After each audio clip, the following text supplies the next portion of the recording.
Quero desejar a você, nesta sexta-feira, dia 26 de julho, um bom dia de preparação para receber o Santo Sábado do Senhor. E hoje, como sempre, é o nosso dia do estudo adicional da lição desta semana. Lembrando que neste trimestre o tema é o Evangelho de Marcos e essa semana nós estudamos o tema parábolas. E o primeiro texto que vamos ler para adicionar o nosso estudo do tema da semana vem da meditação olhando para o alto do dia 16 de setembro. O tema: a cada homem seu trabalho.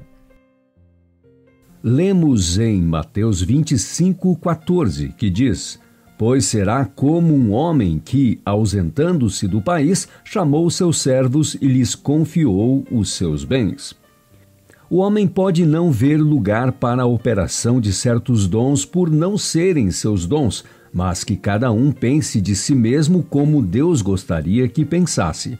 Que cada um tenha em mente que suas capacidades são somente emprestadas e que por elas Deus o está provando para ver se utilizará esses talentos que lhe foram confiados para honrar a Deus e trabalhar pelo bem de seu irmão e seu vizinho. A santidade, que significa integridade para com Deus, é inteiramente aceitável a Deus. Um Paulo pode plantar, um Apolo pode regar, mas Deus dá o crescimento.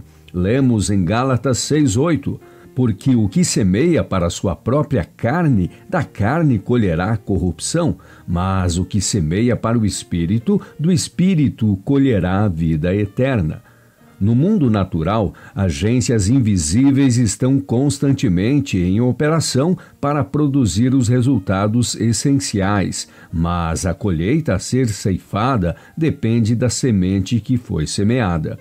Após o homem ter preparado fielmente o terreno e plantado a semente, Deus deve operar constantemente para fazer com que a semente germine. Assim se dá nas coisas espirituais.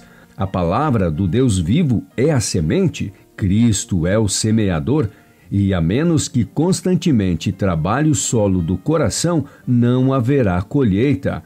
Em 1 Coríntios 3:9 nós lemos: Porque de Deus somos cooperadores, lavoura de Deus, edifício de Deus sois vós.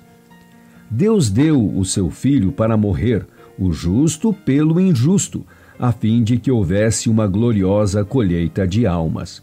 O coração humano é o canteiro de Deus e a justiça de Cristo deve ser aí acalentada. Portanto, nenhum homem confie no braço de carne, mas em Deus. Que cada um dê evidência de que tem fé, de que não é um anão religioso.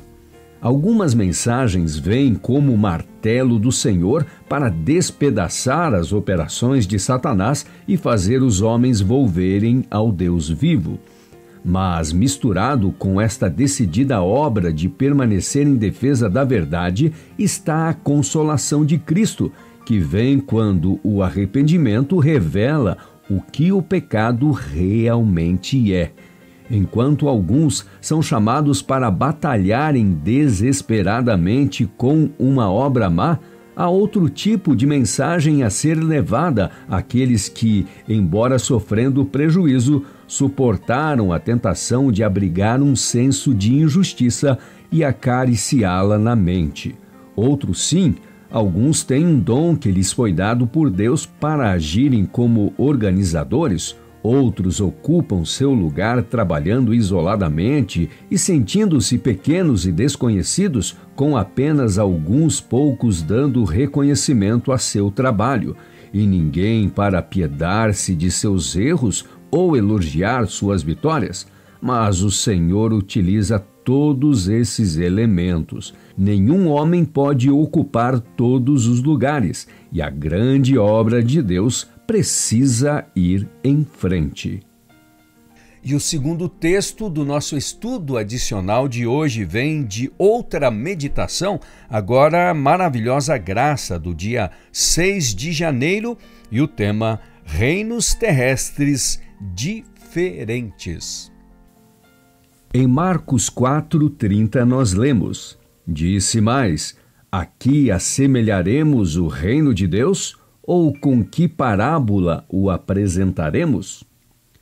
Cristo encontrou corrompidos os reinos do mundo. Depois de haver sido expulso do céu, Satanás construiu aqui na terra sua norma de rebelião e procura por todos os meios ganhar os homens para essa norma. Seu propósito era estabelecer um reino que fosse governado por suas próprias leis e promovido com os seus próprios recursos, independentemente de Deus. E tão bem-sucedido foi que, quando Cristo veio ao mundo para estabelecer um reino, examinou os governos dos homens e disse: Aqui assemelharemos o reino de Deus? Marcos 4:30.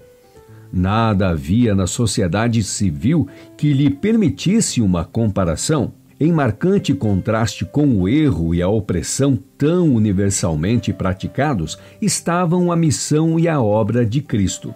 Ele planejou um governo que não usasse a força. Seus súditos não conheceriam a opressão. Ele não viera como um feroz tirano, mas como filho do homem. Não para conquistar as nações com férreo poder, mas para pregar boas novas aos quebrantados, para curar os quebrantados de coração, para proclamar libertação aos cativos e para pôr em liberdade os algemados, para consolar todos os que choram. Isaías 61, versos 1 e 2. Ele veio como o divino restaurador, trazendo para a humanidade oprimida e espezinhada a rica e abundante graça do céu, a fim de que, pelo poder de sua justiça, o homem caído e degradado como estava, pudesse participar da divindade. Cristo ensinou que sua igreja é um reino espiritual. Ele mesmo, o príncipe da paz, Isaías 9:6, é a cabeça de sua igreja. Em sua humana pessoa, habitada pela divindade, estava representado o mundo.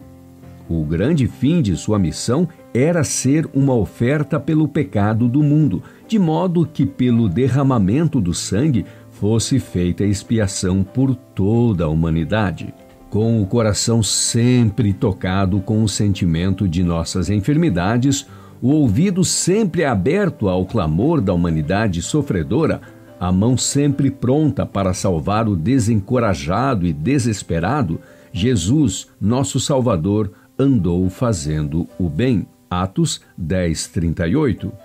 E todos os que são membros do reino de Cristo representá-lo-ão no caráter e na disposição. Muito bom! Uma lição realmente especial que tivemos esta semana.